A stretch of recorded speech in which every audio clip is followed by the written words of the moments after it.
Ser infantil é ser imaturo e recusar-se a assumir a plena responsabilidade pelas próprias ações. Ser como as crianças é assumir responsabilidade e ao mesmo tempo ser capaz de entregar-se às emoções. Jesus atribuiu uma grande importância ao fato de sermos como as crianças. Ser infantil exige pouco esforço, mas é preciso força para nos abrirmos às emoções como fazem as crianças. Jesus sempre teve uma noção muito clara dos limites e permaneceu consciente das consequências das suas ações, mas tinha coragem de entregar-se às suas emoções.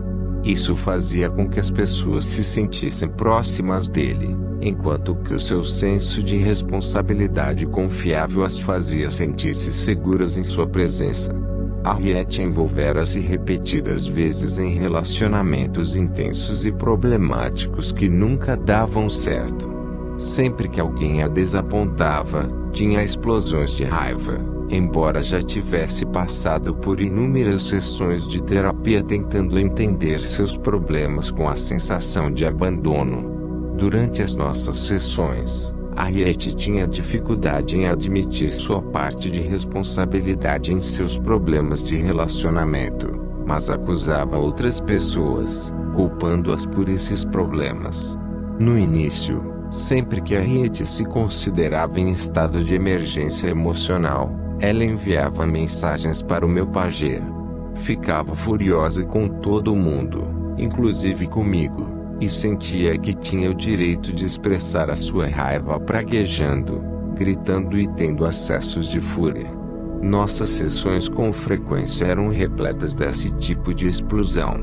Ela acreditava que os terapeutas tinham a obrigação de lidar com esses comportamentos, pois eram uma forma desesperada de fazer com que compreendessem a profundidade da sua dor. As explosões infantis não beneficiavam os relacionamentos de Harriet nem a ajudavam a lidar com os seus sentimentos. Ela estava convencida de que as outras pessoas não gostariam dela caso falasse a respeito do que sentia. Não falava, mas explodia. Para prevenir a rejeição que imaginava, Harriet tinha um comportamento hostil. Ela se sentia melhor quando a rejeição vinha dela. Aos poucos Harriet foi percebendo que a sua expectativa de rejeição a impedia de receber o que precisava dos outros e começou a mudar a maneira como expressava seus sentimentos. Em vez de violentas explosões que criavam o distanciamento, Harriet começou a externar sentimentos de dor e vulnerabilidade, a falar sobre eles e a pedir ajuda, tal como faz uma criança confiante. Surpreendeu-se ao ser ouvida e acolhida. Harriet descobriu pela primeira vez na vida que quando revelava suas emoções com a sinceridade das crianças ela se tornava mais atraente. Suas tentativas corajosas de manifestar sua vulnerabilidade faziam as pessoas gostar mais dela, em vez de rejeitá-la, como ela sempre temera. O maior benefício dessa mudança foi a transformação no modo como ela se sentia a respeito de si mesma. Harriet parou de recear ser rejeitada pelos outros e começou a se considerar uma pessoa melhor. Esse era o tipo de atitude própria das crianças a que Jesus estava se referindo. Ele recomendou que as pessoas se tornassem como crianças para serem mais abertas e confiantes. Por incrível que pareça, ter medo de manifestar a própria vulnerabilidade é a forma mais poderosa de viver. Princípio espiritual: os atos infantis afastam, enquanto que as ações próprias das crianças atraem. O papel dos sentimentos no crescimento. Deixai vir a mim as criancinhas. Lucas 18:16. Brittany, de 7 anos, era uma menina difícil. Ficava frequentemente zangada e tinha um comportamento agressivo, o que dificultava muito seu relacionamento com as outras crianças. Mordia, chutava e arranhava qualquer pessoa que a perturbasse, e seus acessos de raiva eram exaustivos para todo mundo, inclusive para ela. Alarmados e confusos com o comportamento da filha, seus pais procuraram ajuda profissional. Quando Paula viu Brittany pela primeira vez, soube que tinha um trabalho difícil pela frente. A menina, sentada no chão no meio do quarto, quebrava os seus brinquedos. Perguntar a Brittany por que ela estava sendo tão destrutiva era inútil, porque a menina não sabia. Estava externando os sentimentos que tinha dentro de si, mas não conseguia expressar de outra maneira. Paula compreendeu isso.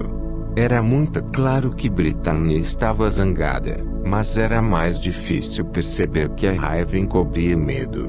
Paula sentiu que precisava acolher os sentimentos de Brittany de uma maneira que fizesse a menina sentir-se segura. Como Brittany se expressava mais fisicamente, Paula tinha que lidar com ela nesse nível. Se Brittany gritava, Paula dizia: "Estou vendo que você está muito zangada." Mas se Brittany queria arranhar ou morder, Paula segurava com firmeza até que ela se acalmasse. Como a menina estava ao mesmo tempo zangada e com medo, Paula precisava respeitar essas emoções no relacionamento das duas. Ela queria ajudar Brittany a expressar todas as emoções, não apenas a raiva. Com o tempo, em decorrência da terapia com Paula, Brittany mudou. Socialmente, ela ainda é um tanto inábil, mas deixou de ser tão violenta quanto antes. É mais capaz agora de falar sobre os seus sentimentos, de modo que tem menos necessidade de externá-los por meio de ações.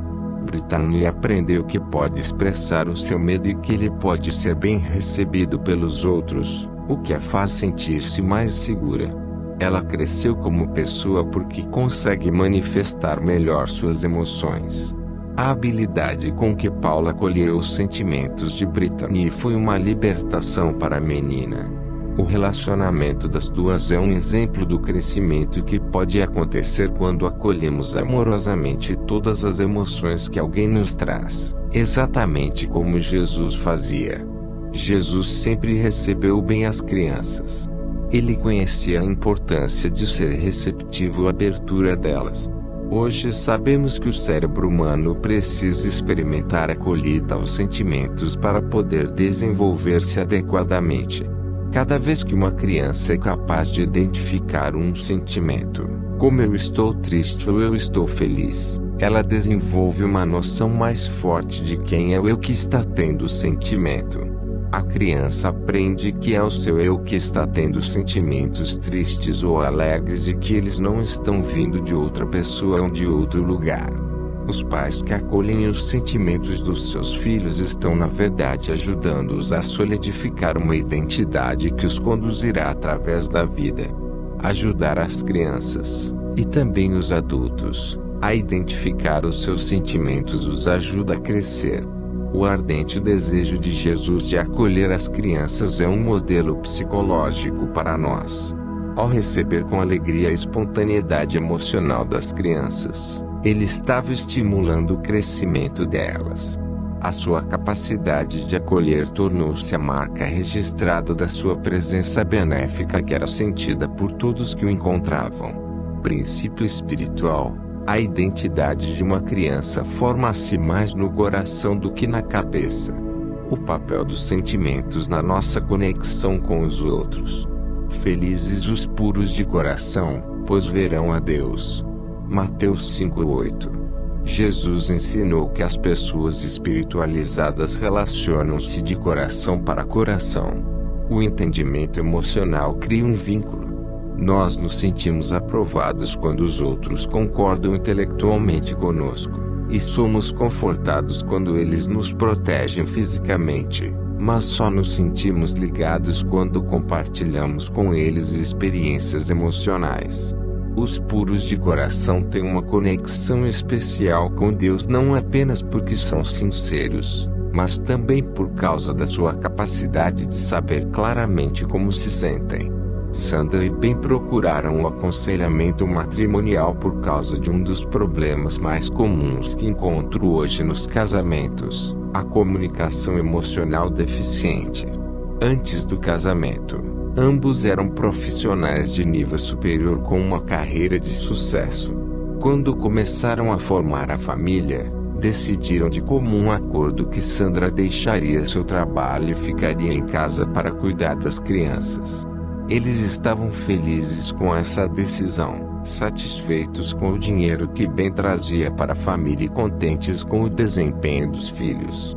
O que não aguentavam mais eram as brigas constantes entre eles. Sandra e Ben não conseguiam resolver as discussões porque não compreendiam a importância das emoções. Tanto Sandra quanto Ben achavam que seriam capazes de negociar as divergências no relacionamento seguindo as mesmas regras que haviam usado com sucesso nas respectivas carreiras. Infelizmente, as normas do trabalho não são iguais às regras do lar. Não são os procedimentos que devem ser examinados, mas as razões que os provocam. A maneira como os parceiros falam um com o outro é tão importante quanto o tema da conversa. Em casa, Sandra tentava conversar com Ben sobre uma preocupação que estava lhe causando um dos filhos. Ben dava uma interpretação superficial e sugeria que eles passassem a adotar uma mudança de comportamento. Esta resposta fazia Sandra se sentir menosprezada, reproduzindo uma sensação de sua infância e adolescência. Por isso, ela discordava do marido. A atitude dela, por sua vez, colocava Ben na defensiva, pois fazia-o lembrar das críticas constantes que recebera devido ao perfeccionismo do pai. Ele então defendia com mais intensidade a sua posição. Essas discussões quase sempre terminavam da mesma maneira. Um dos dois levantava as mãos desgostoso e dizia abruptamente: "Tudo bem. Então faça como você quiser." E marchava com passos pesados para fora do quarto. Neste processo, o casamento ia se desgastando. Finalmente Sandra e Ben chegaram à conclusão de que dar a seu relacionamento um caráter profissional não funcionava. Ser íntimos dos nossos colegas de trabalho não é importante. Ser íntimos do nosso cônjuge é. A meta no trabalho é desempenhar tarefas. O objetivo em casa, além de desempenhar as tarefas domésticas, é sobretudo amar um ao outro, e a maneira de fazer isso é prestando atenção aos sentimentos mútuos. Sandra e Ben estão se sentindo melhor hoje com relação ao casamento porque reconhecem que as emoções presentes em cada conversa são tão importantes quanto o seu conteúdo. Ben já não se sente mais tão agredido pelas exigências de Sandra porque chegou à conclusão de que estas são completamente diferentes das de seu pai. Sandra agora faz um autoexame antes de discordar automaticamente, porque não sente mais necessidade de se afirmar. Quando começa a sentir que Ben a está menosprezando, ela consegue dizer-lhe como está se sentindo e falar dos sentimentos antigos que a atitude do marido faz vir à tona.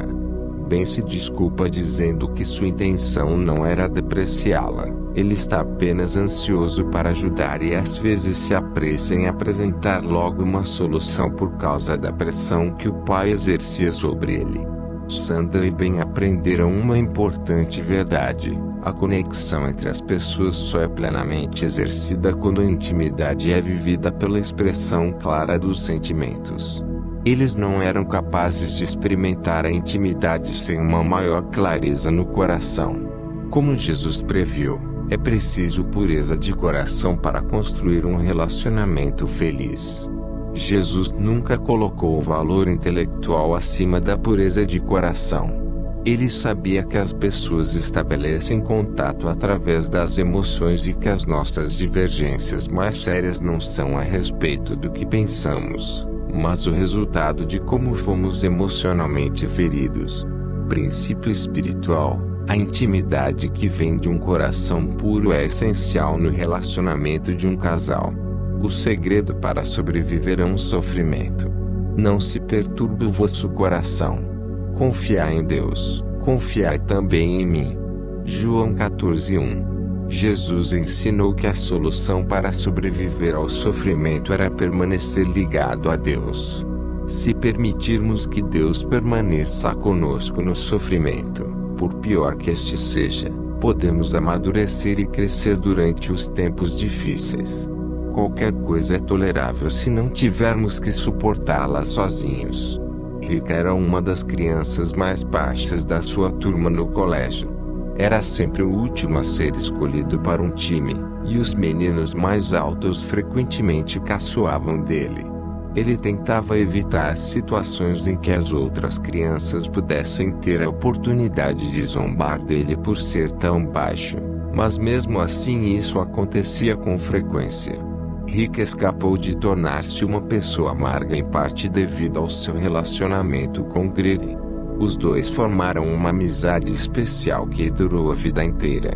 Certa vez Rick passou por uma situação humilhante, quando um valentão alto e forte o enfiou em uma lata de lixo apenas para se divertir. Sem dizer uma palavra, Greg, que estava ao lado de Rick, lançou para o amigo um olhar solidário, como se dissesse: "Deixa pra lá. Esse cara é um completo idiota." Era isso que Rick precisava, de que outra pessoa lhe desse apoio. A solidariedade de Greg tornava as coisas menos dolorosas. Rick conseguiu superar o trauma causado pelas zombarias porque sabia que Greg sempre iria entender como ele se sentia. Hoje sua vida é melhor porque ele teve alguém com quem compartilhar os seus sentimentos durante os momentos difíceis. Jesus queria que entendêssemos que este é o segredo para sobreviver ao sofrimento. Algumas das pessoas mais sábias que conheço sofreram muito na vida, mas o mesmo posso dizer de algumas das pessoas mais amargas que encontrei.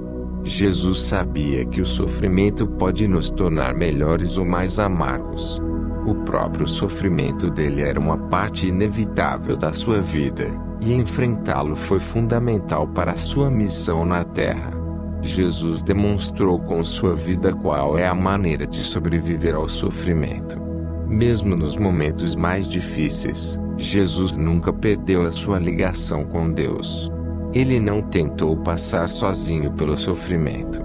E é isso que ele nos ensina. Princípio espiritual: o sofrimento é tolerável se não tivermos que suportá-lo sozinhos. Porque o sofrimento se torna traumático. Se o demônio parte, ele volta e encontra o coração do homem limpo mas vazio. O demônio então convoca outros 7 espíritos piores do que ele, e todos entram no homem e nele se instalam. E a situação dele torna-se pior do que antes. Mateus 12:43. Algumas crianças que sofreram circunstâncias extremamente difíceis tornaram-se relativamente equilibradas, ao passo que outras que passaram por um sofrimento muito menor parecem psicologicamente mais prejudicadas. A explicação está na diferença entre dano psicológico e trauma psicológico. O dano psicológico é aquele que sofremos quando somos atingidos emocionalmente. Isso acontece com todos nós. As pessoas que nos criaram podem deixar de satisfazer de maneira significativa algumas de nossas necessidades, e podemos também ser expostos a circunstâncias cruéis, ou agredidos por alguém de um modo que nos magoe profundamente. O trauma psicológico acontece quando ninguém está presente para nos dar apoio e nos ajudar a compreender os danos que sofremos. Os danos psicológicos podem causar traumas que nos deixam com a impressão de sermos fracos, incompetentes, defeituosos e perseguidos.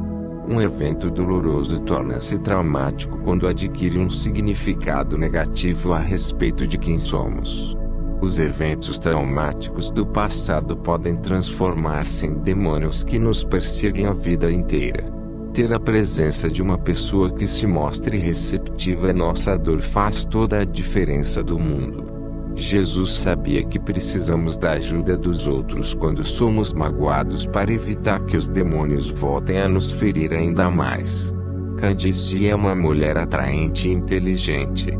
Quem olha para ela não imagina que tenha passado por uma experiência que modificou a sua vida. Quando era adolescente, ela foi estuprada quando voltava da casa de uma amiga. Foi o acontecimento mais terrível da sua vida. Se pudesse, ela o apagaria da memória. Antes de fazer terapia, Candice nunca havia falado detalhadamente sobre o estupro. Contar aos pais o que tinha acontecido naquela noite. Eles deram queixa na polícia e tudo ficou por isso mesmo. Ela não procurou ajuda terapêutica e seus pais acharam que falar sobre o assunto iria humilhá-la ainda mais, de modo que nunca mais o trouxeram à baila. Candice tem problemas ao relacionar-se intimamente com os homens por causa do estupro.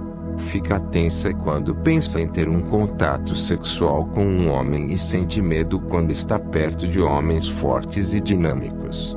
Cora terapia, ela acabou descobrindo que não é bom guardar para si certos segredos.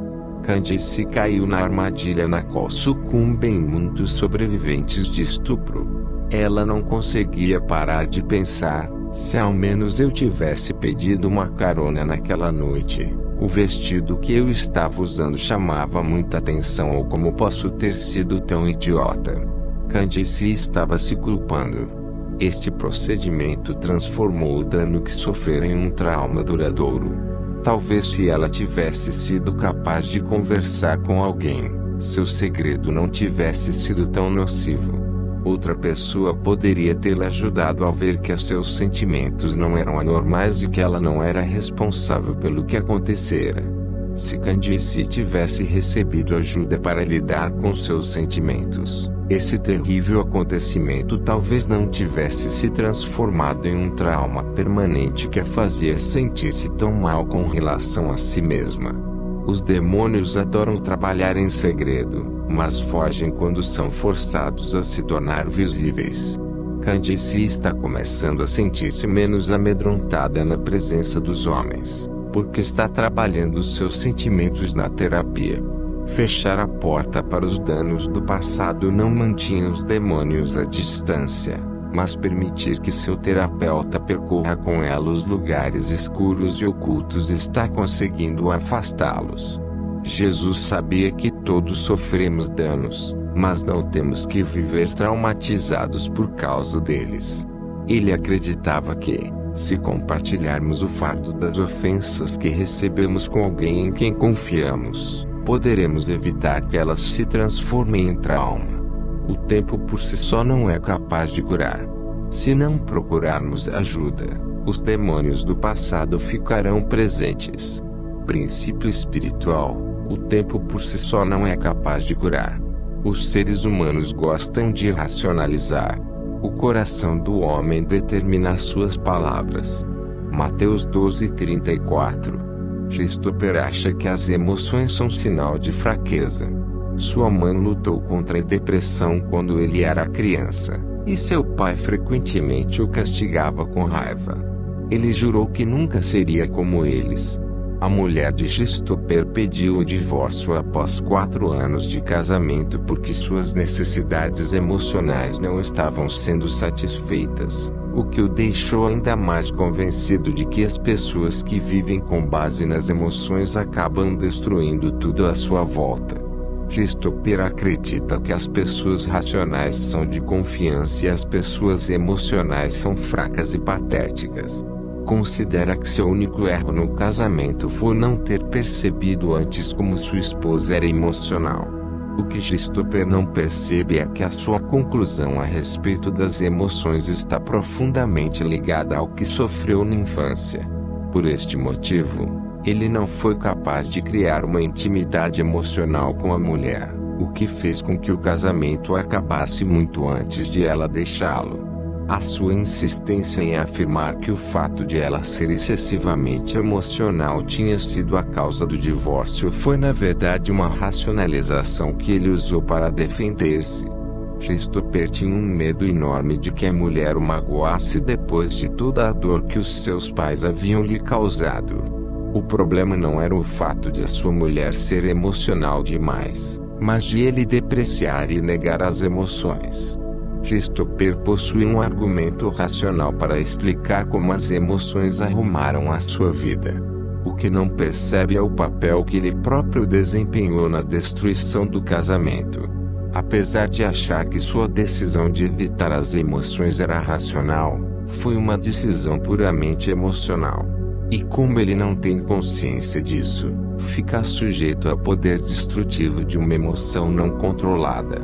As agências de publicidade, os políticos, os profissionais da área de vendas, todas as pessoas que lidam com a maneira como tomamos decisões, sabem que os impulsos, os desejos e os sentimentos são as verdadeiras motivações por trás do nosso processo de tomada de decisões.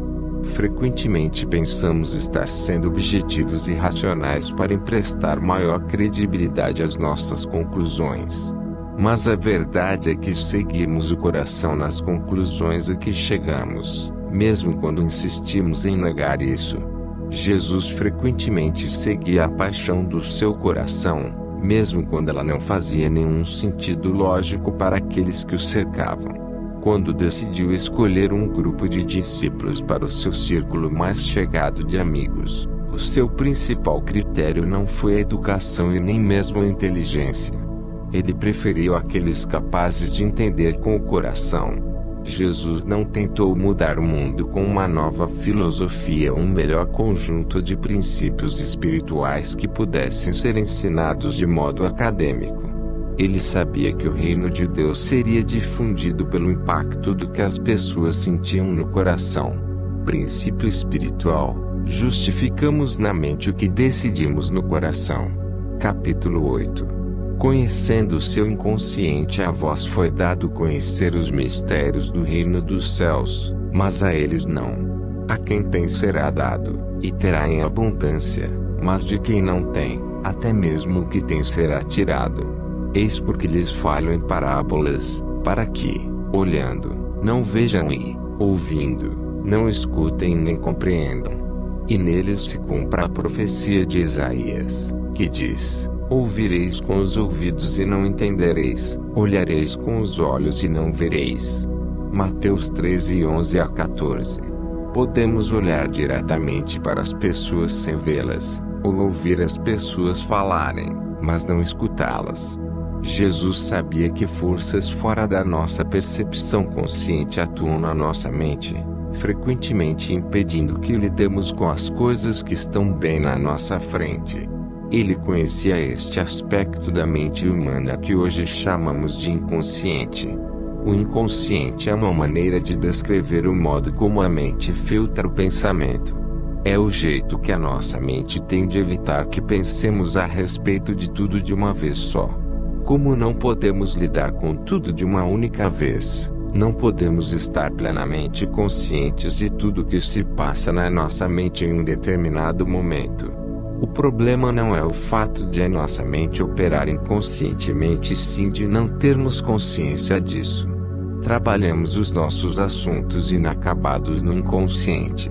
Questões problemáticas ou não resolvidas do passado ficam armazenadas no inconsciente e são frequentemente revisitadas. Sem perceber, ficamos repetindo o passado na tentativa de corrigi-lo. Por isso é importante conhecer o inconsciente.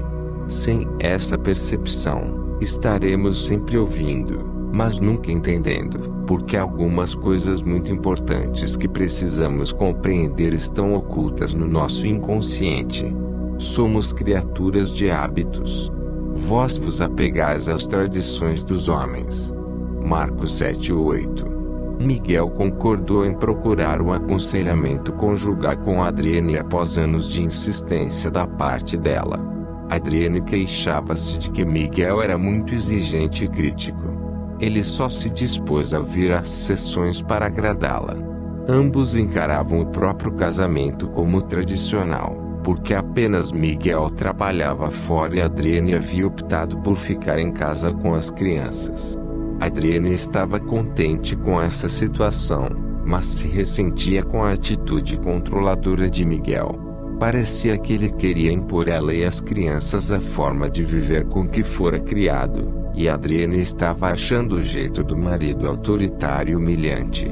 Meus pais estão juntos há 50 anos, o que é mais tempo do que eu vejo na maioria dos casais, proclamou Miguel. O que há de errado em tentar seguir o exemplo deles? Você está se esquecendo dos problemas que havia quando você morava com eles, Miguel, retrucou Adriane. Tudo não era tão perfeito na sua família. Depois de algumas sessões, Miguel admitiu que, embora respeitasse o pai, reconhecia que fora importante rebelar-se contra o poder que ele exercia na família. De fato, ele era duro comigo. Mas aquela era a única maneira de me fazer aprender, insistiu ele. O pai de Miguel era partidário do castigo corporal e frequentemente batia no filho com um cinto. A triste consequência que essa atitude teve em Miguel foi fazer com que ele tirasse uma conclusão inconsciente a respeito da autoridade de um pai. Para que um homem seja respeitado em casa, ele precisa ser temido pelas pessoas que vivem com ele. Miguel estava seguindo o exemplo autoritário do pai, sem se dar conta de que odiara viver daquela maneira. Sem perceber, Miguel tinha medo de perder o respeito da mulher e dos filhos caso não adotasse uma postura dominadora com relação a eles.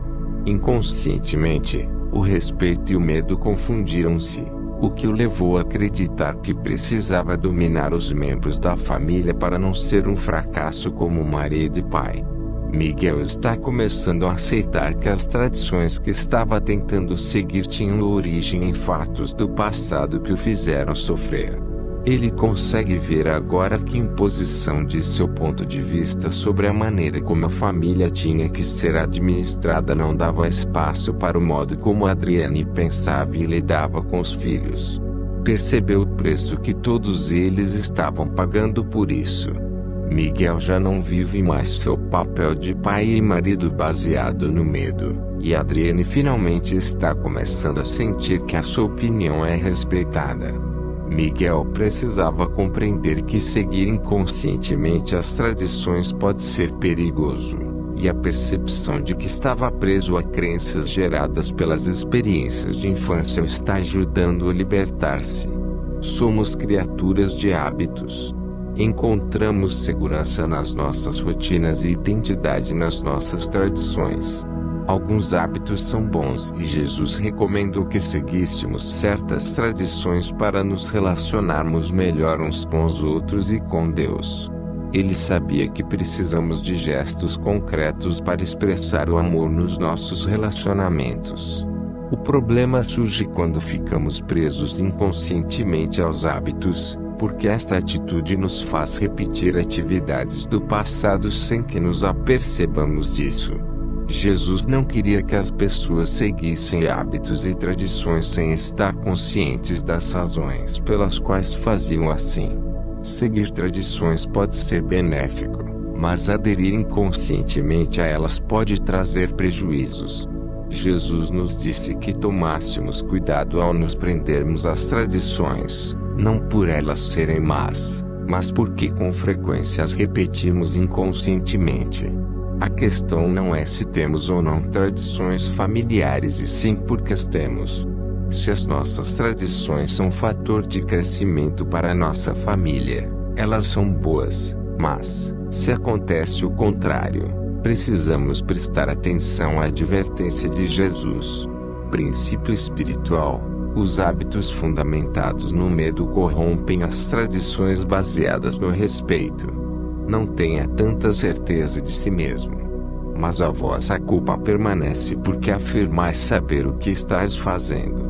João 9:41. Pensamentos inconscientes são experimentados como fatos. Como não sabemos que algo é inconsciente, temos certeza de que é verdadeiro. Quando vivemos baseados em pensamentos e sentimentos inconscientes, achamos que sabemos o que estamos fazendo, mas a verdade é que desconhecemos as razões que nos levam a agir de determinada forma. Jesus nunca pediu às pessoas que estivessem absolutamente certas com relação a si mesmas. Ele pedia que elas refletissem a respeito de si mesmas. Conheci Tommy em um orfanato de meninos. Embora só tivesse 17 anos, tinha algumas ideias bem definidas a respeito da vida. Ele não confiava em ninguém e não esperava nada de ninguém. Roubava se achasse que conseguiria se safar, mentia descaradamente e exibia qualquer sinal de remorso quando era apanhado. Tommy se achava muito esperto e estava convencido de que todo mundo era idiota. Não havia meio de convencer Tommy de que seu ponto de vista estava distorcido. Ele fora muito cedo afastado da mãe e nunca conhecer o pai. O fato de ter passado por vários orfanatos tornara sua vida muito instável e o deixara convicto de que nada é certo na vida e que ninguém é de confiança.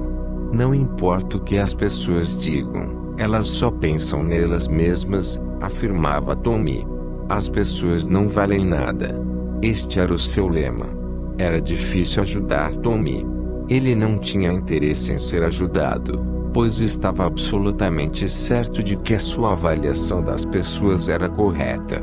Confiar nos outros significava ser trouxa, e o fato de conseguir enganar as pessoas apenas provava que ele era mais esperto.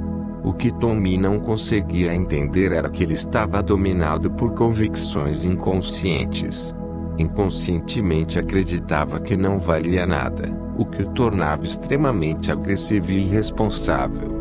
Como nunca tinham cuidado dele da maneira como precisava, chegara à conclusão inconsciente de que não merecia esses cuidados. Mas como essa convicção era inconsciente, ele a experimentava como um fato verdadeiro. Quem tem certeza de que é inútil não tem nada a perder. Tommy estava convicto de que nada poderia ajudá-lo e queria manter as pessoas à distância para evitar a dor de ser visto como inútil que ele próprio se considerava. Infelizmente, as pessoas que têm ideias negativas inconscientes a respeito de si mesmas acham que essas ideias refletem exatamente a maneira como elas são. Em casos como o de Tommy, os resultados podem ser devastadores. Ele passou a adolescência envolvido em comportamentos autodestrutivos que só reforçavam o conceito que tinha de si mesmo. As coisas só mudaram quando Tommy começou a compreender que não eram os outros que o desvalorizavam, fazendo-o agir destrutivamente. Era ele mesmo que inconscientemente se desvalorizava e por isso precisava lutar contra esse sentimento. Quando através da terapia ele se convenceu, passou a aceitar-se melhor, a não rejeitar os outros e a mudar seu comportamento. Pessoas como Tommy agem como se tivessem convicção absoluta de que estão certas. Jesus frequentemente desafiava aqueles que tinham essa maneira rígida de pensar, exortando-os a serem mais flexíveis. Ele sabia que quando as pessoas têm um raciocínio muito inflexível, elas frequentemente deixam de perceber verdades importantes a respeito dos outros e muitas vezes também a respeito de si mesmas. Princípio espiritual: se você pensa rigidamente que está certo, reveja seu pensamento. A cura acontece de dentro para fora. Limpa primeiro o interior do copo e depois todo o copo ficará limpo. Mateus 2:26. Marty sofre de ataques de pânico. Quando o ataque é violento, ela acha que está tendo um ataque do coração e que vai morrer. O coração dispara, ela não consegue respirar, começa a suar profusamente e seus joelhos ficam fracos. Marty tenta controlar os ataques de pânico, mas sem sucesso. A caminho do meu consultório, ela repete para si mesma que não vai deixar que isso aconteça de novo. Mas acaba inevitavelmente pegando um sinal vermelho, caindo em uma pista sem saída ou levando uma cortada de outro motorista. Qualquer uma dessas coisas faz Marty sentir ansiedade e aí começam seus problemas. Assim que fica ansiosa, ela tenta se livrar da ansiedade, o que só faz torná-la mais ansiosa. O temor de ter um ataque de pânico aumenta a ansiedade. Suas tentativas de controlar-se geralmente resultam em uma sobrecarga no sistema, ou num ataque de pânico. São as próprias tentativas de controlar os ataques que dão origem a eles. O problema de Marty era que ela estava tentando corrigir o seu problema de fora para dentro. Em outras palavras, ela se concentrava no seu comportamento e não nas suas convicções. Ao tentar controlar o seu comportamento, a ansiedade, Ela apenas confirmava suas convicções. A ansiedade é perigosa. Marty começou a receber ajuda quando compreendeu que a cura se processa de dentro para fora. Foi preciso primeiro entender que inconscientemente ela acreditava que toda ansiedade é perigosa e causa ataques de pânico. Quando esta noção tornou-se consciente, ela abriu-se para a possibilidade de que sua convicção não fosse necessariamente verdadeira. Na vez seguinte em que uma ocorrência a deixou ansiosa, Marty conscientemente pensou que era normal se sentir assim ante uma situação tensa e que não precisava controlar a ansiedade. Ela aprendeu que, se não piorarmos a ansiedade ao tentar controlá-la, ela pode passar naturalmente. No nível mais profundo, todos nós vivemos em função das convicções armazenadas no inconsciente. Elas guiam automaticamente nosso comportamento sem que o percebamos. Quando essas convicções são negativas, nosso comportamento, com frequência, é autodestrutivo. Tomar consciência dessas convicções inconscientes é a única maneira de modificar o comportamento externo de uma forma duradoura. Jesus sabia que o único modo de mudar o comportamento externo das pessoas era modificando o que elas acreditam interiormente. A não ser que sejamos capazes de ter acesso às nossas profundezas, estamos destinados a viver uma vida influenciada pelas marcas do passado. Obrigado. Você chegou ao fim de uma leitura. O próximo vídeo está nos links da descrição. E também na descrição desse vídeo eu deixo alguns links caso queira acompanhar alguns dos meus investimentos.